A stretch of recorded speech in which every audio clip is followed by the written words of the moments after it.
we had matchmakers.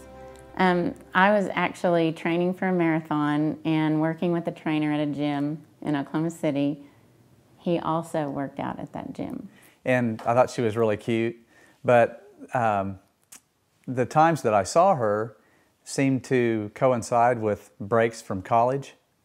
And so I thought, and she looked so young, I thought she was in college. And so I didn't ask my friend about her because I thought that would be weird. And one time I was running a marathon for a nonprofit, and he noticed a poster on the wall and asked a question of my trainer and said, well, how did she do in that race? And he said, well, for her age group, she did pretty well. Well, he thought I was a lot younger than I was, or at least he still tells me that to this day. And I said, well, what is she like? Does she go to OU, or what? Is she in college? And he just started laughing. And he goes, no, she's like 2 years younger than you are. And I was like, oh, wow. So I was excited because then I felt like I could, you know, talk to her. We have a really close-knit family. We try to spend a lot of time together.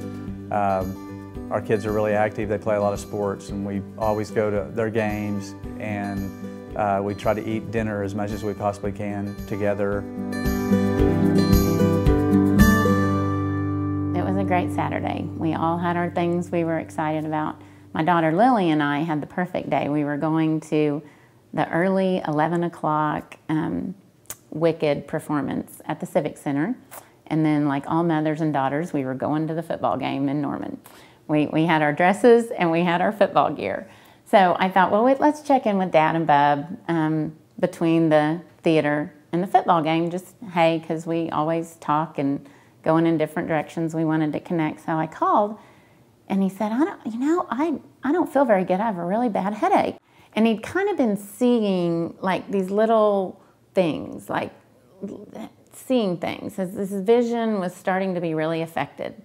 So I put him in the car. I don't even remember driving to the ER, but we were met there by our friends of every specialty practically you can think of, and they were quickly helping us through the process of tests and you know, his doctor ordered tests and all these tests of things what we could think of that's making this really bad headache. And I think maybe because he was in such good shape physically, it wasn't as obvious. And I knew when one of his very best friends that was one of those physicians didn't come in to tell us the result, I kind of knew then that it wasn't great news. So they shared with us that they found the carotid artery dissection, and the chance of a massive stroke was really big. So, wow. Just wow. I don't have a lot of deficits from the strokes that, you know, the stroke that I had. You know, I have a couple of toes that are numb and get a few tinglings now and then, but I don't have any paralysis or anything like that. So, and I know that I was very lucky in that regard, because I know that people have had strokes, and you know, the severity of their deficits afterwards are, you know, sometimes debilitating. I think that has inspired both of us to be involved like we have been with the Sweetheart program and the Heart Association, and to really just let people know to be aware of these things.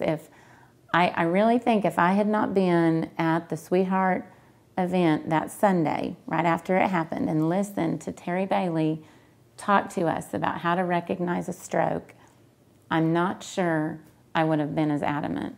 I said, I think my husband's had a stroke. We can't just sit here. I really feel blessed, first of all, blessed that the stroke didn't take my life.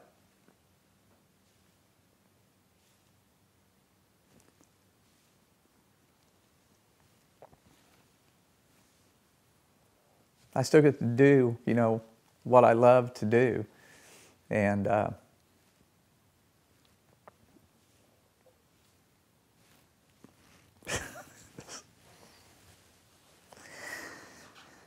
and yeah, still get to be around, you know, the people that I love. And you know, this happened 3 years ago, and man, I would have missed a lot. At the end of the day, you know, it's February and I have my Valentine.